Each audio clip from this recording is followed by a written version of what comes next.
The Apothecary Diaries is one of the most unique and enjoyable animes out there. You've got this girl in a world modeled after Imperial China who is super overpowered when it comes to detective work. She's like the Sherlock Holmes of anime, and for a guy like me who enjoys things like power fantasies, she is the overpowered heroine who overcomes any hurdle because of the superior attribute she possesses, which is her intellect. And don't get me wrong, it's not like she overcomes every hurdle in her way because she's smart. If that were the case, there would be no tension and it would be a boring story. The thing that makes me and others interested in this story is that it is set in Imperial China. Just by the virtue of being a woman and setting your foot slightly in the wrong place might just get you in a whole lot of trouble, and Maomao, being the smart person she is, knows this and is very aware of her standing and is very mindful of how she acts and behaves, and I find that to be a very fascinating aspect of this story. I just admired the writing of this story and what it turned out to be, because when I first started it, I thought it was just going to be your typical slice of life anime, except this time it is set in a feudal setting, and I thought that was going to be its selling point. But the way the story unfolded to be a more complex show with complex characters than what I'd initially expected was a very welcome surprise, and Maomao does most of the heavy lifting for me in this story because she is a very interesting character. When she was first introduced in the story, I didn't think much of her, but the way the story has her clearly and concisely voice her logical thought process for us makes us understand her so very well. Sometimes if this is not handled well, it might risk being an exposition dump and may come up a little too heavy-handed, but it doesn't feel like that at all. Through her inner monologues, we come to understand her situation. She's a woman, and being a woman, especially in this period in time, is very hard and unfair, and she has come to accept that fact. Even when she gets kidnapped, she doesn't overreact, she just accepts her fate, and to stay safe after she was brought into the rear palace, she keeps her head low so as not attract any attention. But she's a very curious person, to the point that it's worrying. She lets snakes bite her and whatnot to see the effects of poisons, and she is kind of insane when it comes to her passion, and I really like that. It adds a layer to her that makes her more endearing to us, and I like her morality. She's not your moral Jesus type of character. She would try to do as much good, as much justice as possible, but might not put herself in danger for it. Not only that, but her working in the rear palace to be as interesting as it was surprised me a lot, because the only place I was familiar with rear palaces was in the Story of Kingdom, which is one of the best mangas, by the way. Kingdom is a manga that is also heavily inspired by ancient China, but unlike here in Apothecary Diaries, where it seems like it is in a period of peace, in Kingdom it was the warring states period. Some scenes take place in rear palaces, and my only knowledge of it was that it was the place where the concubines stayed. So when Maomao was taken to the rear palace, just based off of that, I thought I'm not going to really like this story. But the fact that everyone is cunning in their own ways and the politicking that goes on among various players of the rear palace made it so interesting. You've got the top 4 high consorts vying for the favor of the emperor. You've got some of the maids of the high consorts who have their own ulterior motives, such as the maid of the child consort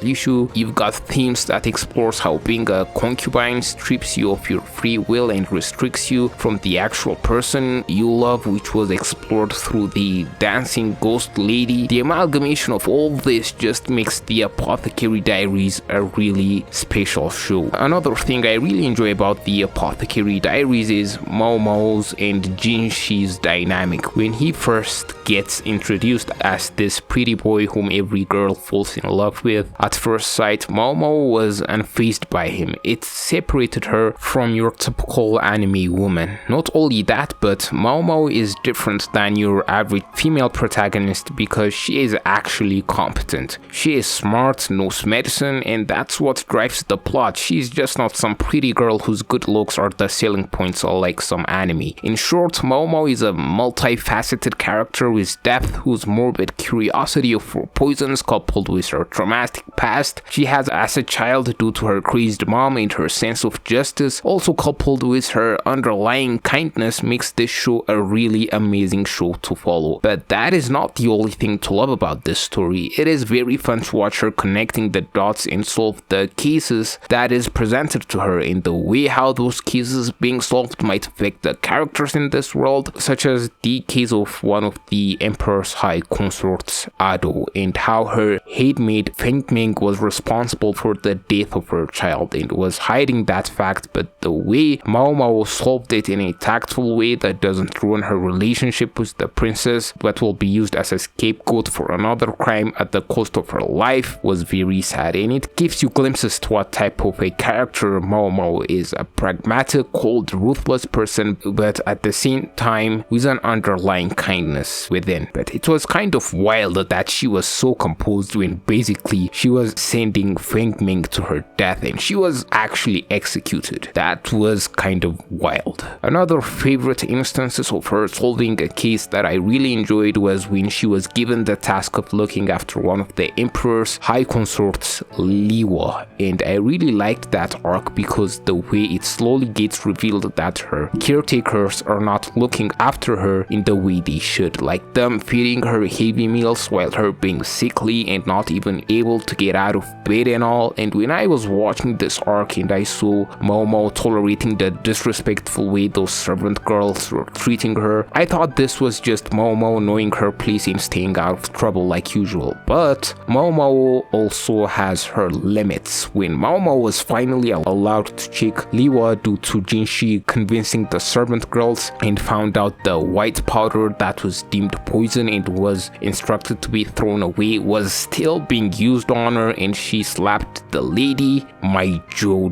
dropped. That scene was insane. Not only that, she even dragged her by her hair after the slap. Damn, that was a shock. And Hollywood, take note, this is how you write a girl boss character. But once Maomao sees the tears of the servant girl, because the servant girl realized the gravity of the sin she committed after Maomao said to her she was using the same thing that killed Lady Liwa's son on her, she let go of her and sighed, once again highlighting the strong sense of justice she has that she executes religiously. But there is this softer side to her that balances it, making Maomao again a very fun and interesting character to follow. But the most interesting storyline for me is the situation with her and Lakan, a military official who is eccentric and strange. At first I liked his character when he was visiting Jinshi and playing mind games with him, but when he told him about the story of the courtesan he used to visit and the fact that she was difficult to deal with and that he reduced her value because he wanted her, asking Jinshi if he knew the way of reducing a court lady's value. Not only that, but the fact that the glimpses we got of the court lady having the same hair color as Maomao, not going to lie, that scene was intense. Plus the implication of what Lankan was insinuating painted him as this really horrible person, because it gets revealed a courtesan's value decreases if they get pregnant, and then we get that very short flashback of a woman who was trying to harm her own baby, which seemed like Maomao. So when you connect the dots, it leads us to think that Lakan is a very evil person, and I really love how the show is developing him to be a villain. I can't wait how this whole thing's develop. And for a guy like me who enjoys mystery stories, the Apothecary Diaries couldn't have been any better show to get into. And another one of my favorite cases Maomao gets to solve was when it gets revealed in episode 19 that the storehouse fire that occurred may have been a diversion to steal ritual implements from another storehouse whose previous overseers were poisoned and died from overdose, and Maomao deduces that this case may be connected with the several other cases that have been occurring. We see Maomao being ordered to solve this case by Jinshi, and the next day when Maomao searches for clues pertaining to the incidents and ritual implements, she comes to realize a pattern of things deliberately being set up to seem as an accident and it being utilized for the assassination of people. And the fact that a ritual implement has been set up in a ceremony that takes place in that same day involving a high-ranking person, and she hurries towards the ceremony ceremony to stop what is about to happen, and she's confronted with a guard that is not very understanding. She tries different ways to convince him, and even by triggering him by saying he is an accomplice, and she gets struck badly by his weapon. I just got to see this scene reinforces what time and period this story is set in. If you're a woman or someone who is lower class, standing up to a guard like that is a death sentence, and that underlying uneasiness was present the whole time she was trying to convince him to let her through. And I just have to say that was a great scene. I really liked it. At this point in the story, I thought Lock-on was behind this and Jinshi was the official in the ceremony, but Lock-on, her biological father by the way, comes and orders the guards to let her through. And this got me confused, because if Lock-on was the person behind this, why would he allow for her to pass? It confused me a bit. Maomao crushes the ceremony and jumps into the official just in time to save him from getting crushed, and surprise surprise, it was Jinshi. This really got me excited because it raises up the question of who wants Jinshi dead and why. I know you manga and light novel readers already know the answer, so don't spoil. That's all I have to say for today. If you've made it this far, please make sure to subscribe and like the video. Also, don't forget to hit the notification button, and with that said, see you in the next one.